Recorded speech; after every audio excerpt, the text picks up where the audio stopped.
Hey guys, welcome back to the show. I'm Parker Emerald, and this is The Conversation Station. Today's guest is a former Marine Raider and a successful entrepreneur, author, and content creator. He is co-owner of Johnny Slicks, a brand that offers organic grooming products for men, and the Agoge, a coaching program that helps individuals achieve their personal and professional goals. He has also founded several organizations, such as the Raider Project, which assists combat veterans in transitioning to the civilian world. And he is highly involved with Squire Program, a father and son experience that fosters leadership and character development. He is a versatile and influential leader who inspires others with his passion and dedication. So without further ado, let's give a warm welcome to the one and only Mr. Nick Koumalatsos. Welcome on, sir. Parker, you nailed that name too, man. Hey, I nailed it the first time. I did like 100 hours of studying that name. Dude, I don't know. It is tough. I mean, I butchered a couple of words in there that were far simpler than your last name, but I got your last name right, so I guess that counts for something. How have things been with you, man? Oh, man, I have been going fast and quick. In September, I did 30 episodes in 30 days. It was crazy. Awesome. Was that a challenge for you? Yes, I set the challenge on like August 15th randomly. I think I was just like, I just popped into my head. I'm like, I'm going to do 30 episodes. So I did it. And then this last month, I had a couple of episodes that were supposed to happen. I was going to just do 2 a week, and then it just didn't happen. I'm like, oh gosh, I got to get back on it in November. So I'm going to do 2 episodes a week this month. Just getting back into that. But it's like after those 30 days where I'd been pouring all my time in, like 7 other opportunities came in to take up that time. And I'm like, oh my gosh. But I've been doing a lot of different things, and I'm having fun. But yeah, it's a lot of reps. Fun. That's a lot of reps, man. Oh my gosh, you know, yes. And the fact is 99% of those are me tired at like 11 p.m. hitting rolling on a camera and releasing it at 11:59. It's like it was a crunch a lot of the time, because I think for me, I kind of struggle with doing things in advance the way I'm supposed to do it, you know? Record tomorrow's episode today. I struggle to do that. And so most of the time I was recording it the day of and releasing. But what I did find cool about that is throughout the month, you could very much so see my progress, especially because I hadn't done solo episodes before. And I'm sure, as you know, there's a huge difference between talking to a guest and talking about your own beliefs. And it is so scary to start talking about your own beliefs versus just agreeing with a guest on something. Mm-hmm. Because then it's like, it's real, you know? It's like it's a whole different level of like, here's who I am. How long was your solo episodes? I did 15 minutes for those, and then my interviews run an hour. But it is good, dude. Yeah. But yeah, I would do one topic, because I mean, I want to do some hour-long episodes, but during 30 days, it's like I need the next topic for tomorrow, right? Yeah. Yeah. But it was so interesting, and it was so interesting as the month went on, because the episode started off very just like, what is everybody going to agree with me on when it comes to leadership? Mm-hmm. But then eventually I was slowly started talking about things that were a little bit more out of my comfort zone. It was really interesting for me to watch it evolve, and I came out of it like, whoa, I can't believe that I just talked about that on the internet, Yeah. Good for you, dude. Yeah. Proud of you. It's fun. And then coming out of that, it's just been so busy the last like couple of months in general, because I went from doing the podcast every day to the week after, October like 5th. I have a mentor that I work with a lot out here. I remember you telling me about it. My workload with him like quadrupled, and I'm basically running his entire system for one of his clients right now. Mm-hmm. And that same client recently offered for me, when she has an event she's putting on in April or May, and she wants me to be the keynote speaker at that. So it's like I've had so many things going on, but I'm just like, the fact is I love podcasting, and I'm a better human. I'm a more productive human when I'm podcasting, right? Because I'm telling the world, here's what I'm going to do. And then I'm like, oh, if I don't do this, realistically, you have to do it now. I have to do it. Even if I know realistically most of the world isn't going to come after me, but internally I'm like, most of the world is going to come after me. And I said, to be a man of my word, I said what I'm going to do, so I got to go do it. Exactly. Yeah. Like the thing is, the day that I decided to do 30 episodes, I put in a post up on Apogee. I scheduled a call with Sean Briscombe to talk to him about it, and I was just like, I'm just going to tell as many people as possible about it, so it's harder to back out. Yeah. And that's what made it even possible. It's like I did the jiu-jitsu one. Do you remember seeing that one? I don't remember off the top of my head. I did two training sessions in jiu-jitsu a day for 30 days as a white belt. This was like over 3 years ago, I think. Oh my gosh, that's insane. It was absolutely brutal. Absolutely brutal. But I told a lot of people when I filmed it all, and I was releasing the episodes as they were doing it, so I was like, I got to keep going. And there was mornings that I got up and I was like, I was just like, I don't want to do this.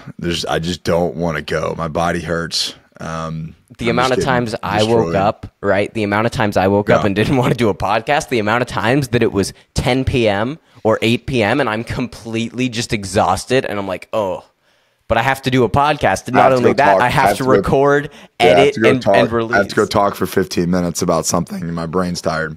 Yeah. But you know, during that 30 days, one of my favorite episodes was I talked to Steve Eckert.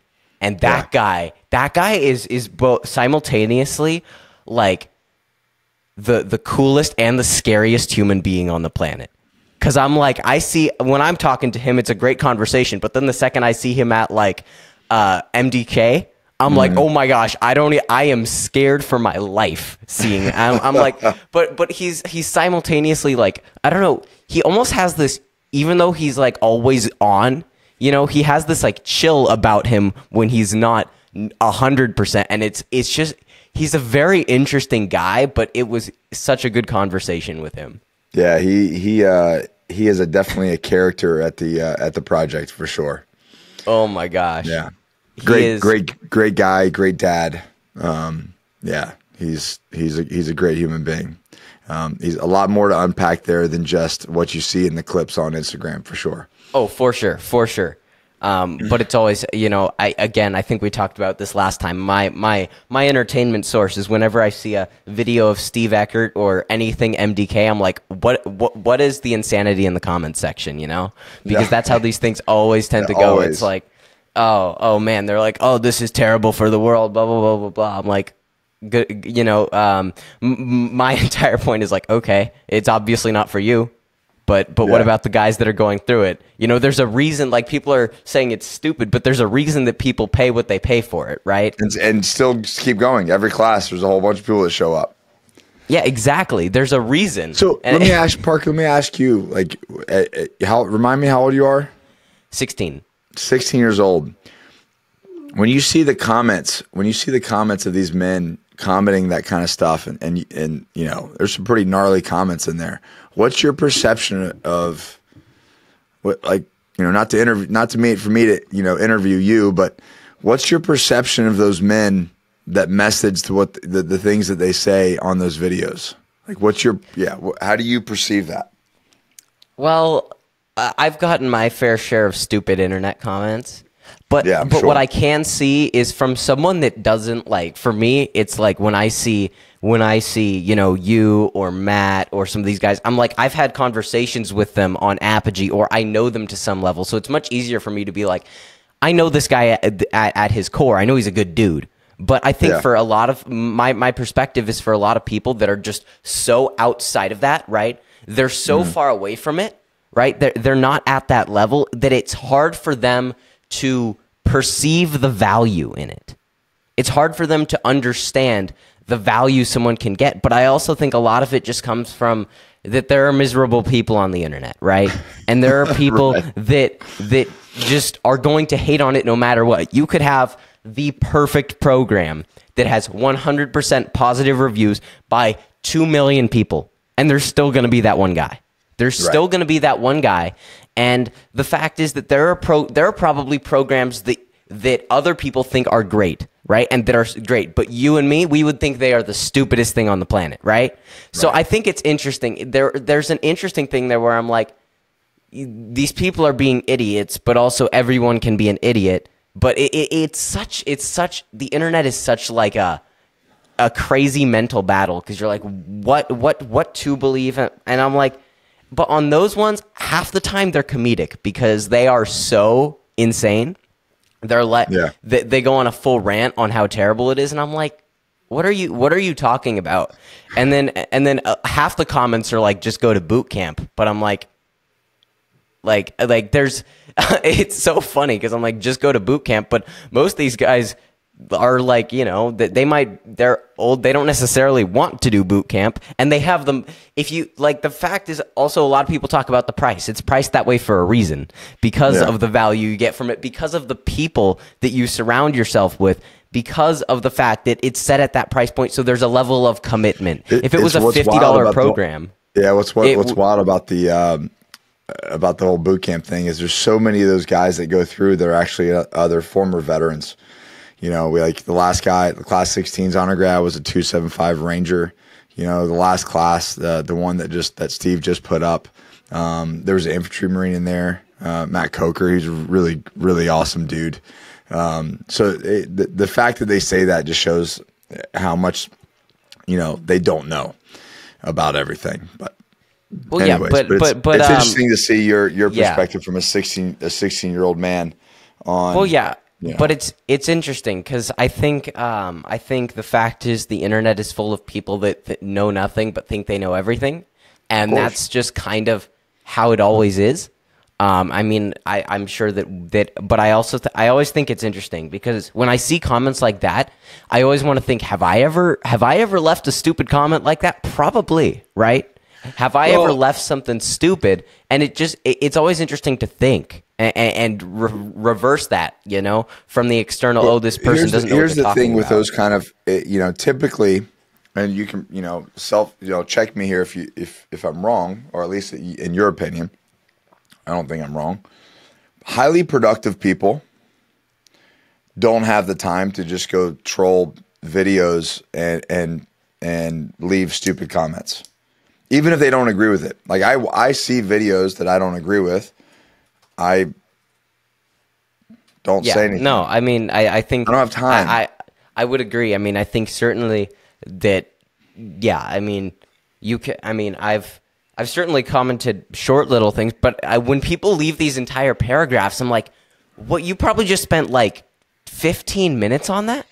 Who has 15 minutes to leave a 2-paragraph comment on a 30-second video? Who has that time? You're entitled to your opinion. Like, hey, you have something to say it. You're entitled to your opinion. Doesn't mean I have to agree with it.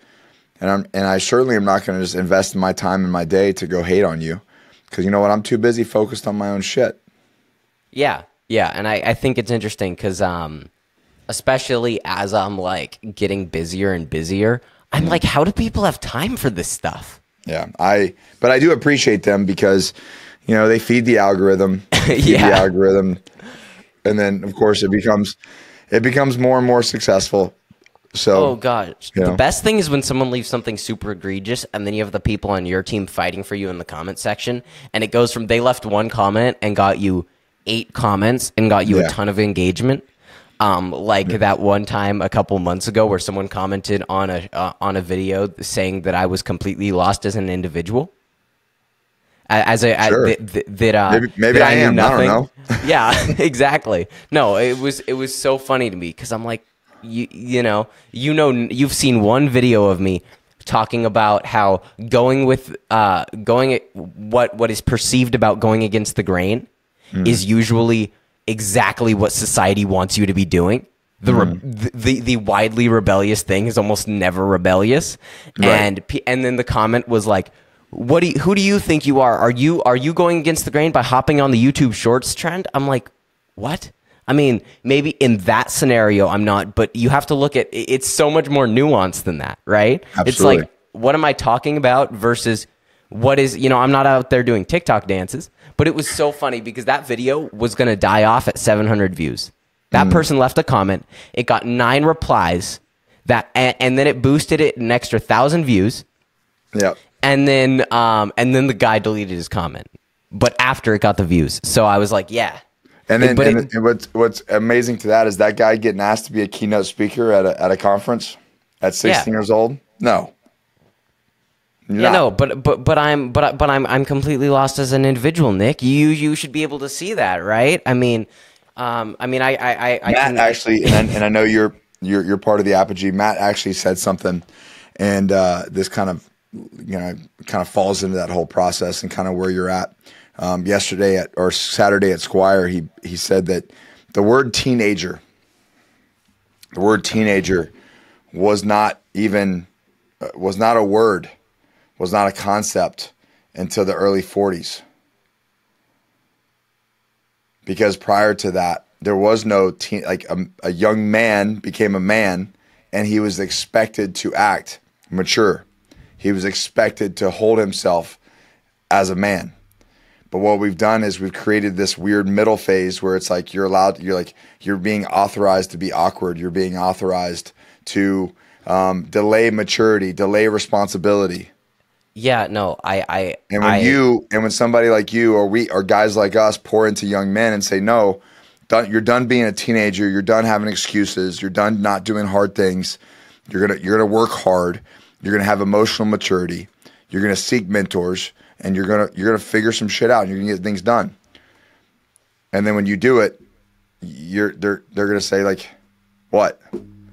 That's what's exactly. weird. You're weird. Exactly. You're weird because you're what's supposed to be normal. In the 1930s, you would be considered what's normal. Yeah. We give these guys the pass to be slops.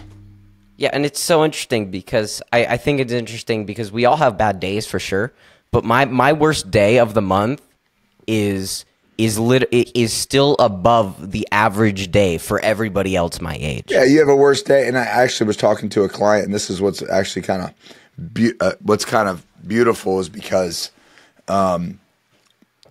we've got guys who are in their 40s struggling to do what you're doing now at 16 years old, right?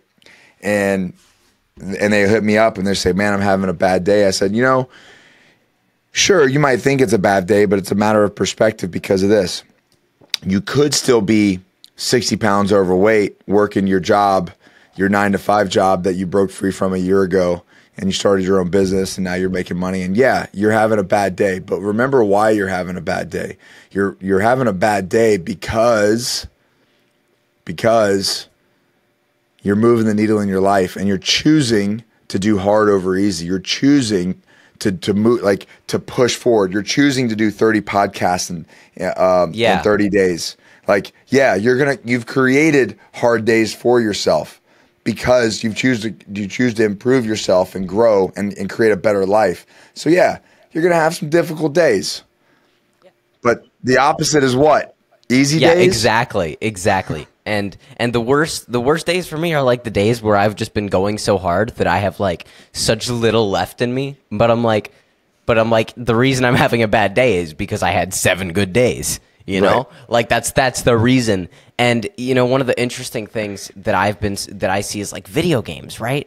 I saw that clip of Matt talking about it at Squire, but but it's really interesting because I know plenty of people that play a bunch of video games, right? Of course. And the fact is I have maybe one day where I actually sit down and get on a video game every single month, and that is like the worst day of a month. That is the worst day, and that happens once a month.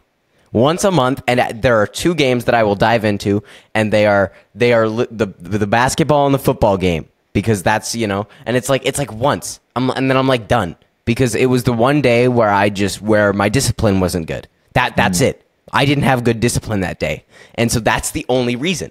There is only one reason that I got there. And I think Parker, answer me this: why, if that's your one day a month, why not just get rid of it? For sure, and I would 100% agree. Like I said, that's the day when the discipline fails. Yeah. So the goal, right? I have gone for sure months without touching the video games, right? Now my point is that for me, there are going to be times when it fails, and that is by no means the goal. The goal is not to fail, but it would be completely unrealistic to say that I'm going to be perfect 100% of the time. But what I understand is that if it's not that, it's something else. Exactly, and and that day, you know, that failure is something that does go down over time, right? It used to be more frequent, and there are about 70 other factors that play into whether I actually sit down and do that or not. And it's interesting because, like, it's certainly one of those things that's in the mind of it's one of those things that's like, I got to improve on that, right? I want to cut that out. I don't want there to be that day. But I also have to understand that it takes time to get there. Now, I think it's about intentionality. I think probably what happens is, and you can correct me if I'm wrong, but you know, you get bogged down from, you know, all the things that you're pushing yourself at 16 years old, right? And you just get mentally exhausted. And typically what happens in grown men is they're so tired that they just like, I want to mentally check out. I want to do something mindless. I want to do something that takes my mind off of life and everything that I'm doing. So they want to check out. But they ended up doing something that's kind of, it's a net negative at the end of the day. It's like not really refilling their cup. And listen, I get it too. Like I feel like sometimes I make joke where I'm burning the candle at both ends and at the middle at the same time. You know what I mean? So I'm just lighting it. I'm lighting it in 3 different locations all the same time. But you know, I have to really, really think about, okay, what is going to take me and go, okay, and get me to mentally recover. And there's not many things that will do that for me. So you can play, you know, and I'll say that, like, if that's your thing, but I feel like it has to be done with intentionality. 100%. It has to be done with a time limit. It has to be done like, I am doing this for this purpose, for this reason. Now you can justify a lot of dumb shit, you know, but I'm not definitely going to say, like, people go like, well, I do it to take the, like drinking, I'll do it to take the edge off. Well, the net positive is zero.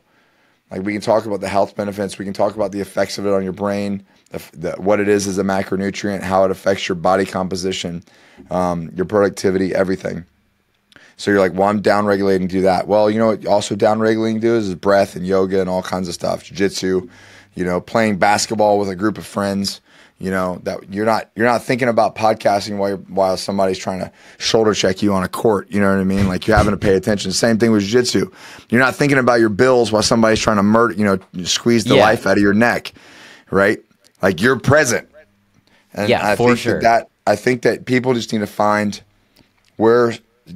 something in replace of a thing, alcohol, drugs, video games, pornography, whatever that's going to be, to give them a net positive instead of a net negative. Yeah, for sure. And so I think it's interesting because you did say it. It is when I want to mentally check out, right? Yeah. It's when I want to get completely, like, just out of it, you know, just not here for X amount of time. And it is interesting because the only games I play are those games that are completely mindless, right? Because there are certainly games where I would have to think, right? But I play the 2 games that I've been playing for so long that I just basically just kind of do nothing. You go my fingers have to be moving. Yes, exactly. Yeah, you're just a drone. And I think it's interesting because sometimes it's like I know what I need to recharge, right? Because 99% of the time I just need to go, like, interact with people, right? 99% of the time it's like, hey, you know, go hang out with someone, go have a conversation with someone. And that's for me, that's it, right? That's why I love podcasting, because I enjoy talking to people. It's all the work around the podcast that's actually really exhausting, right? Oh my gosh, yeah, no, everything is so exhausting. The editing, the social media content, no, everything else about the podcast is exhausting. But this is the fun part. This is the easy part. This is like, I could do this in my sleep. This is basically a mental. This is the reverse of a mental checkout, where I'm so mentally focused it refuels me, versus the mental checkout. You know? Yeah. And I kind of want to bring it back to what you were talking about earlier about, like, teenagers, and on Halloween. The entire term of teenager, that what you were talking about earlier. It reminded me of on Halloween. I was hanging out with a friend who I only see once a year, basically, and it's basically just Halloween, because our entire thing is we've been going trick or treating together for years, and it's like I'm basically reaching the end of my prime. I gotta kind of call it quits. I gotta retire like MJ in my prime, but it's been interesting because over the years, when you don't see someone for so long, you see the differences in them, right? From jump to jump. And I love the guy, right? I've known him since I was like 11. But in the last year, I haven't seen him get better. And that's what's so interesting to me. Because I watch these other teenagers and I'm like, what is he doing with his life, right? I'm like, I see, I'm like, I'm just sitting there. Because one of his friends tagged along. I'm like, what is going on here? And it's been interesting because I'm older than him and I have watched everything that happened. It was very interesting to watch his trajectory his trajectory was different until he got a phone. And his trajectory, we had much deeper, better conversations at 11 years old before he had a phone versus now that he does. Yeah. Because he's so involved in the social, not social media, but talking to 70 different conversations happening at the same time, and it's so interesting to see, and it's almost disappointing because his mom, such an awesome entrepreneur, I'm meeting with her sometime in the next couple of weeks to talk about doing some work for her business.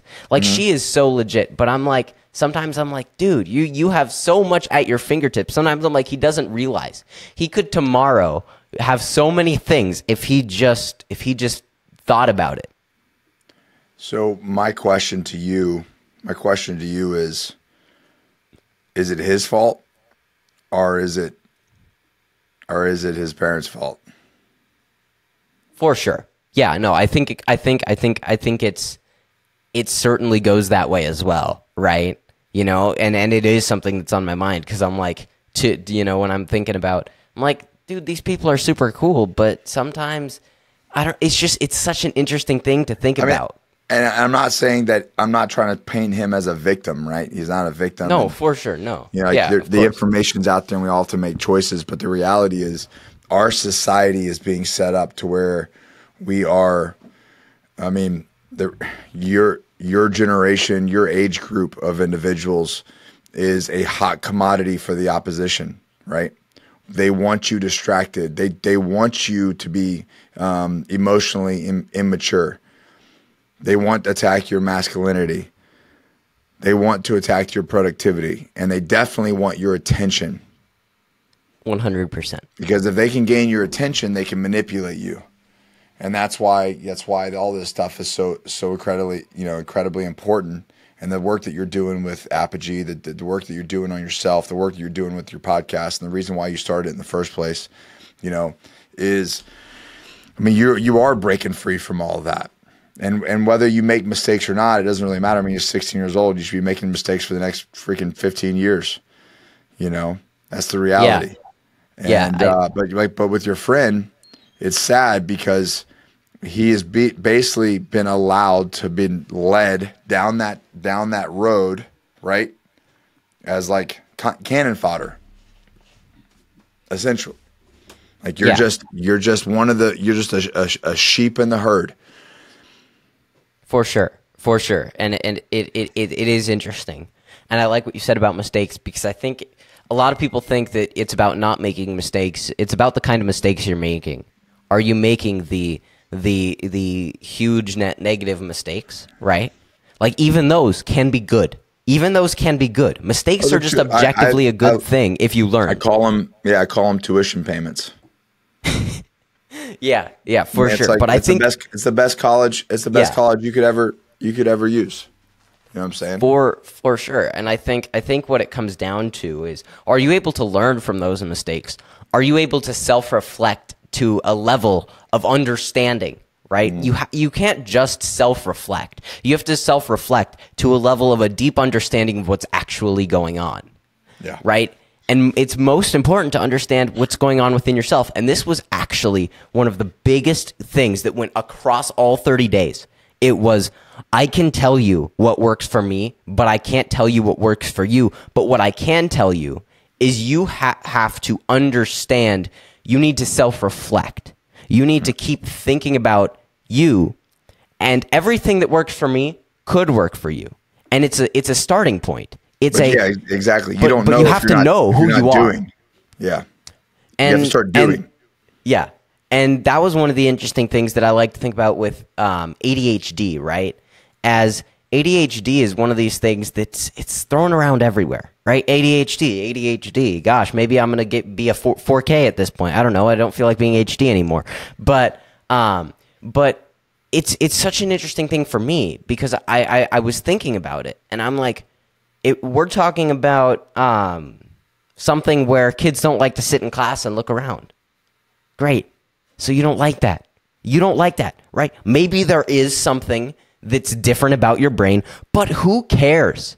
It does not matter what's different about you. That doesn't matter. It's what actions are you going to take based upon that understanding.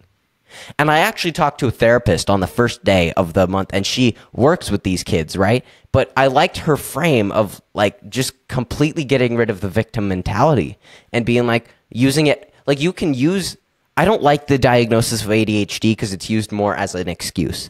But in the right scenario, it can be used as a tool. And so it's been very interesting for me to look at that perspective and just like, you need to understand yourself. If you know that doesn't work, then find something that does. Don't get caught up in the rat race of this doesn't work for me, so I'm a failure.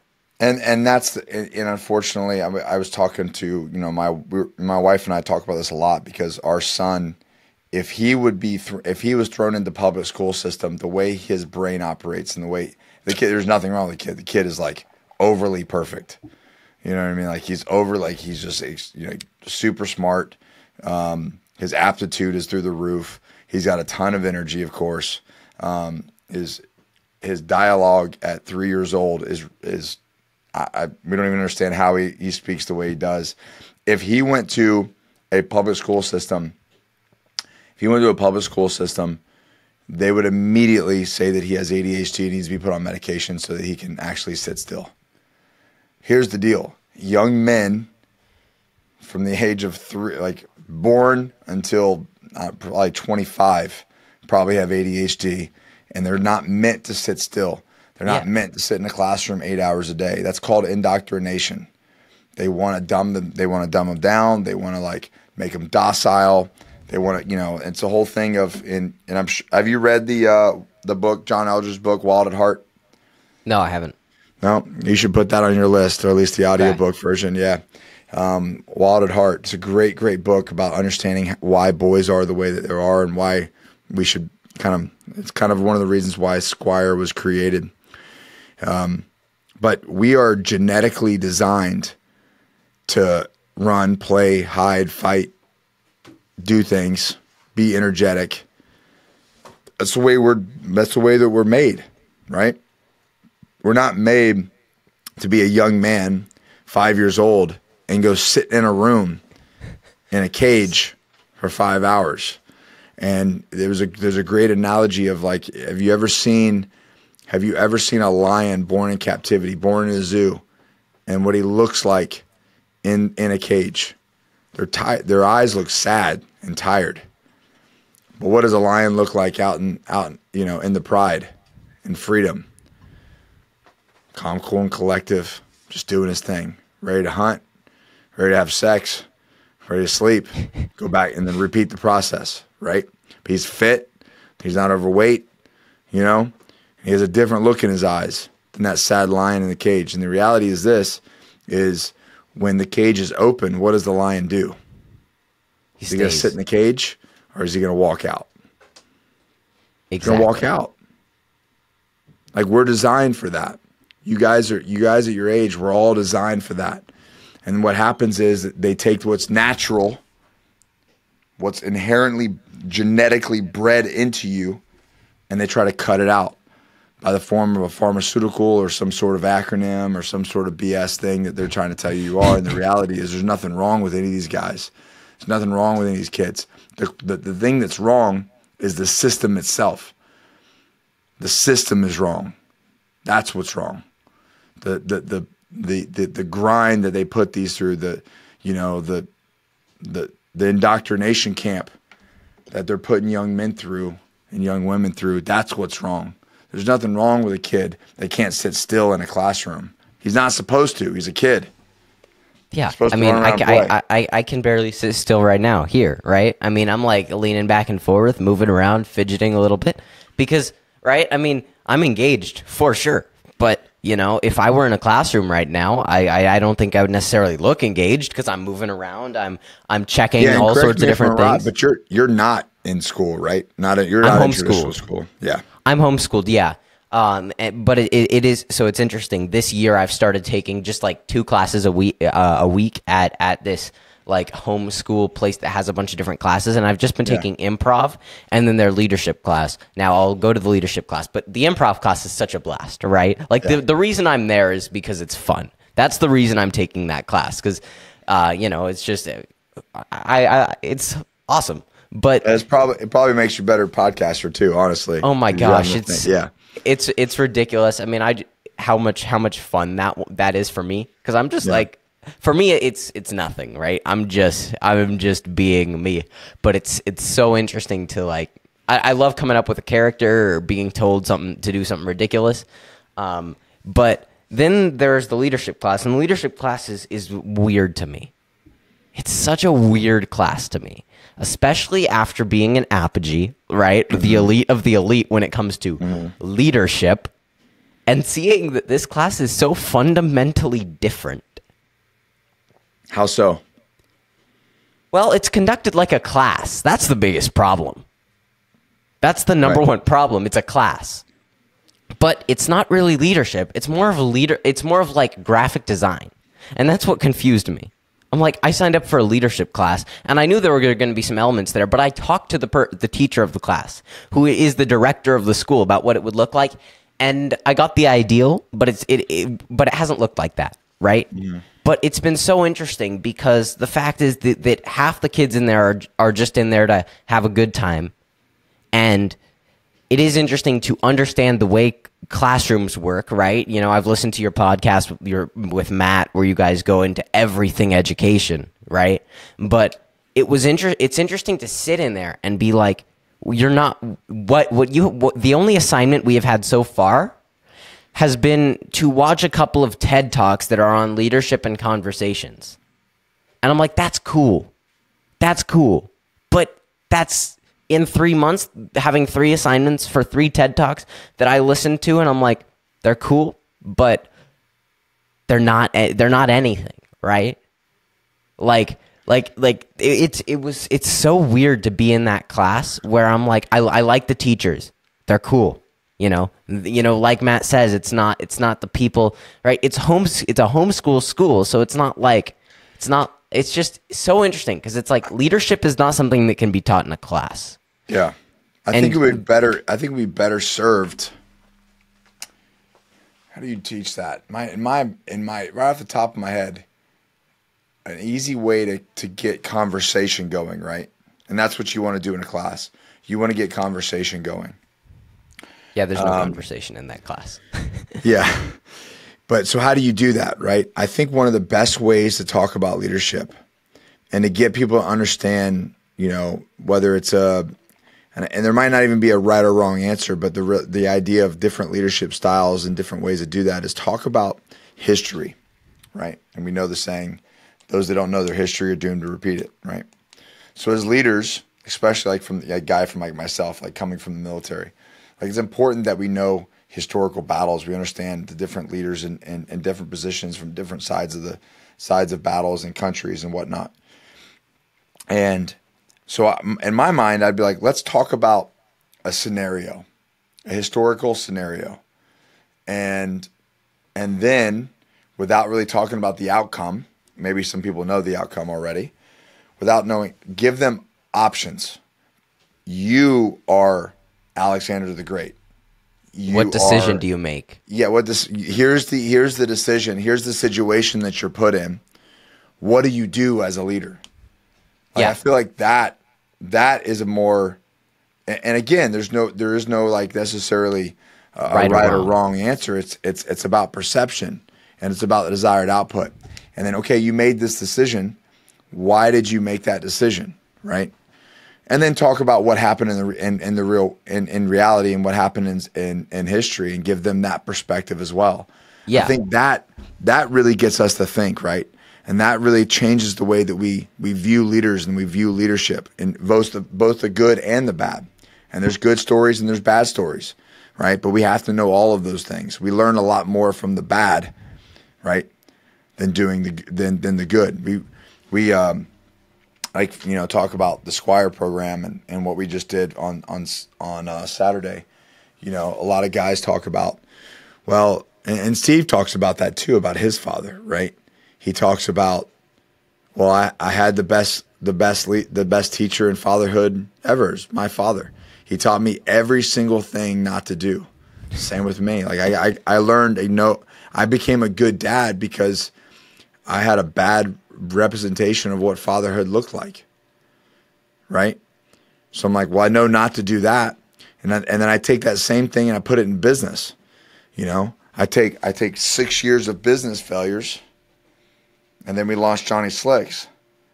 And it's like, not that it's easy, but it's a lot easier because I had 6 years of fuck ups. Yeah, exactly. And I'm like, well, I know what not to do. So if I know 99 things what not to do and one works, let's run the one that works and see what happens. And then we'll go from there and we'll prove upon that. Yeah. So one of my favorite things in the early days of Apogee, when I first got to the program and there were maybe 20 guys on the call, the best thing we did was Socratic conversations. And what Matt would do is he would present us with a two-sided argument, and he would make us pick one completely. They were extreme, and he would say, pick a side. Yeah. And he would say, you can't pick anywhere in the middle. Nope. And that was what was, and then we'd have a conversation, because there are obviously people that are going to pick one side versus the other, and there's going to be one that more people pick, and you got to be like, yeah, my side's better. Come on, you know? But that was so cool, because I'm like, you know, you're talking to other people who you have respect for, and then you're talking about something that's completely insane, right? Right. But you're talking about it realistically, right? You know, would you rather kill all the chickens in the world or all the cows in the world? You know, even something ridiculous like that could very well become a good conversation. Right. And I think as opposed to listening to a TED Talk on the 5 elements of a good conversation, why don't we can watch that. But as opposed to filling out a questionnaire, right, which is an actual assignment that I have to get done for this, as opposed to filling out a questionnaire, why don't we watch it and then have a conversation, keeping those things in mind, right? And again, I would say even with the stuff that we have been assigned for homework, it's literally just been that so far. But I'm like, I've seen Apogee. It's not homework, but it's different. But it is, here's a set of challenges, right? I'm like, for all of these, because it is interesting, because I'm in that class and I'm at a different level than the other people in the class, because I've been through Apogee, because I have ran a podcast, because I get to talk to the people I get to talk to. And you've had to make those choices. You've had to have those conversations, so you know how to navigate them. And that's the biggest thing is we're never going to improve as adults. We're never going to improve young men if we don't put them in these scenarios to fail or succeed. 100%. Yeah. Like the amount of times I failed? Yeah, right. Ridiculous. But that's you're not going to learn. You're not going to like grow. And that's the reason, like with young men, they're not like you're talking about your friend. He's not being set up for success. Yeah. No, I mean, for sure. He is. I mean, he's gone to a private school his entire life. And like, well, you and I both know that, you know, going from a public school to a private school is just, you're exchanging, you know, public shit for private shit. Well, for sure. Yeah, no, I don't disagree. I just think, like, for him, he has had as a kid, incredibly blessed childhood, right? Sure. And like, I can understand that, but again, you have to be put in positions to succeed or to fail. Exactly. And More so to fail. I more so to fail for sure. Right. I mean, the amount of times I've failed, right? I mean, we talked about this last time. I failed. I was in a terrible relationship for a while without realizing, right? We talked about this. It is like the amount of fundamental failures I have had, even with the podcast, the episodes that have gotten files deleted, and it took me 6 months to recover the files. Like it has just been like that. That is just life. And I remember you've like, you get on, you fall off, maybe not now after the 30, but you fell off the wagon for a while and you got complacent and this was quite a bit of time ago. But I would consider that a failure as well. It's like, what was I doing in my life to where that situation happened? Right. Again, so the interesting thing is the relationship and the complacency went hand in hand. I remember you saying that. That's right. Before the relationship, I was fine. After the relationship, I was fine. And so it's so interesting. So we're actually coming up on a year since that relationship ended. Best year of my life. But anyways. Well, the reason why is, and it doesn't have to be because of a relationship. It's about the right relationship. And one thing that young men don't realize, there's something we have to teach you guys, is one of the most important decision that you can make in your life is who your partner is. Oh yeah. Who your partner is will make or break a man. And that's a fact. 100%. Like, you don't choose your parents. You don't choose your kids. You choose your wife. That's the decision that you make. And it doesn't need to be made lightly. For sure. Yeah. But it's so interesting to reflect and be like, wow, since then, like, I talked to you 7 months ago in March. Mm. The amount of stuff I've done since then has been crazy. Certainly, I'm trying to think, because I mean, after I talked to you, I do think, again, during the summer, I got a little complacent. And that's why I did 30 episodes in 30 days, because I was pissed. I'm like, I missed out on so much over the summer. Like, in terms of, I was treating it like a summer. I was treating it like I was a kid, right? And it's like I'm off of school. But in the grand scheme of life, there is no days off of school. And so that's one of the reasons I just decided, I'm like, dang it, dude, I haven't been doing it. I need to do it. When we talk about this in the project, we talk about this in the Agoge, in Squire, we talk about everything that I'm attached to, the Crucible, all the different programs that I run. I talk about this.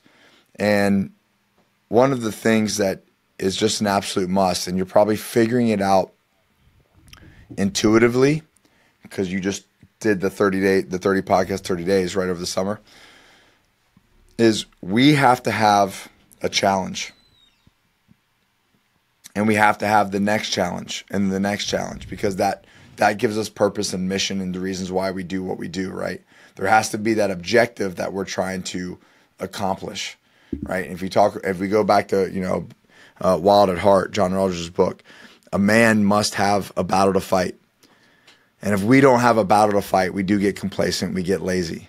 But as long as we have a battle to fight, then that keeps us on task. So this is the reason why, like, you come and do the Squire, it's like, okay, what's the next challenge? What's the next objective? Right? Yeah. And that's one of the things with Apogee is, like, you get these challenges, but then you have to set your own. And I certainly struggle with that, right? Because I can be doing things, right? Because I can find myself doing all sorts of different things. But if I don't have a challenge, if I don't have that thing I'm working towards, it's very difficult to actually do it. If I don't have a lofty objective, like, what kind of person just randomly decides to do 30 episodes in 30 days when they have no guests lined up? Somebody like me and you. That's who. Yeah. And so it's like, it is interesting to try to find that next thing. I think we're all searching for the next thing, no matter what that means. You can be searching for the next relationship, the next X, the next Y. But realistically, you need to pick a thing. Yep. And you can be looking for the other things in the other aspects, but you have to pick. And the reality is, this is what's beautiful about that is, you're like, well, I don't know what I'm passionate about. I don't know what I want to do. I don't know what my purpose is. That's okay. The reality is, by doing the thing, by picking the next objective, the next challenge, And by moving forward, you're learning more. You're learning more about yourself. You're learning more about the thing. And then what happens is while you're walking down the yellow brick road on the personal journey, right? Like young Santiago in the Alchemist, if you haven't read that book, it's an old young sheep herder that ends up being a world traveler and freaking, just a explorer extraordinaire. Ends up finding a wife, and I mean, just completely changed his life from a young kid, being a sheep herder, travels to different countries, and it's a wild story. But you're never going to find the thing. You're never going to find your purpose, never going to find your passion if you're just doing the same old thing. You have to do the journey. You have to walk the steps. You have to go after the challenge. You have to do the thing. And by doing the thing, that's how you find it. But it sure as shit ain't sitting on your couch playing video games. I promise you that. What are you talking about, Nick?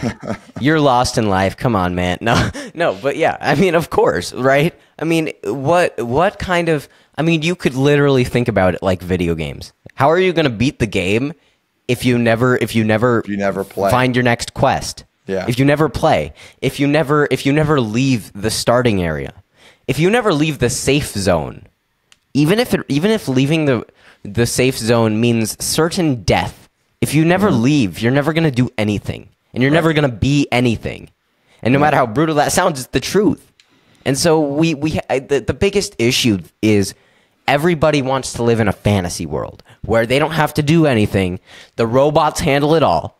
But even with the insanity around AI as of late, even with the fact that you can automate things, that you can send out 1,000 emails in 10 minutes, even with all of that, you still have to take action and you have to be intentional with what you do, the framework you put together, the systems you put in place to execute upon these things. You can't just go through life pretending that everything's great and that you have no problems and that, you can get to a point in your life where you don't have any insane problems at the core of you. But you are always going to have problems. There is no life without problems. There is no game without challenges. Well, and that's the thing is if you don't have any problems, typically what they do is people dig their own holes and they create their own problems, right? They self-destruct, they self-destruct, they dig holes in their own life, they get addicted to vices and things like that because they have no problems, they have nothing to attack. So guys get frustrated, like you might even get frustrated yourself where you're working so much, you're doing these podcasts, you're like, oh my gosh, I feel just worn out and drained. It's like, well, yeah, of course you do, because you've created problems for yourself. You've created lofty goals. Of course you're tired. I had a client telling me in the Agoge, he was like, man, this has been a really rough week. I said, yeah, I get it. You've worked hard. You're really moving the needle. You showed up for your kids, your wife. You dated. You took your wife on a date. You worked this many hours. You made this much money. Yeah, it's exhausting. I said, it'd be really, really awful if you were working that 9-to-5 job like you were a year ago and 40 pounds overweight. He's like, yeah, screw that. Yeah, I mean, who are we to think that hard things are going to be easy, right? Right, showing up for everyone. I mean, last week my mom had something come up. I had to be the parent in the household for the entire week, right? Doing all of the things. Probably more than once, Parker. and so it's just like I was completely like exhausted at the end of the week, just drained. But I got it done, right? Right. I got it done because I didn't have a choice. That's another thing you have to do is you can't give yourself a choice on most things. You can't give yourself a choice on whether you're going to do this thing or not. You got to say, I'm going to do it, right? I had to wake up early to get stuff going. I had to wake up early so I could work out and do things for my brother and do all of these things. I found it way easier to get up early last week when I needed to, and there was I couldn't come up with an excuse. Well, and you just kind of highlighted a really good point. You really crush life when it's something about it's not about you. It's not for personal means. It's like, yes, I have to get up, work out, do these things because other people rely on me. And I have to be the very best version of myself for my mom, for my brother. Then it becomes how do you say, selfless, right? And a lot of guys, you know, like the guys that we get in the Agoge, I'm like, well, why do you want to become better? Well, for my kid, for my wife. The guys that say, oh, I just want to do it for me, they never last. They never last if you're going to say, oh, I just want to do it for myself. Well, then you're going to give yourself an out. But when it's for somebody else, you're like, no, I got to show up for them. That's a different story. When it's something bigger than yourself. Yeah, you have to find that external why. You have to find what are you fighting for. Yeah. Fighting for yourself is great, but it's only great for about 3 minutes. And after those 3 minutes, after after you're 3 minutes into your 1 mile run, you're done because you're not going for anything. You have nothing. When you have nothing to give, you need to have something out to look at and be like, that's why. You need to have something that you can look at and be like, that's why I'm going to keep going. You need that. Everybody needs that. That is not a question.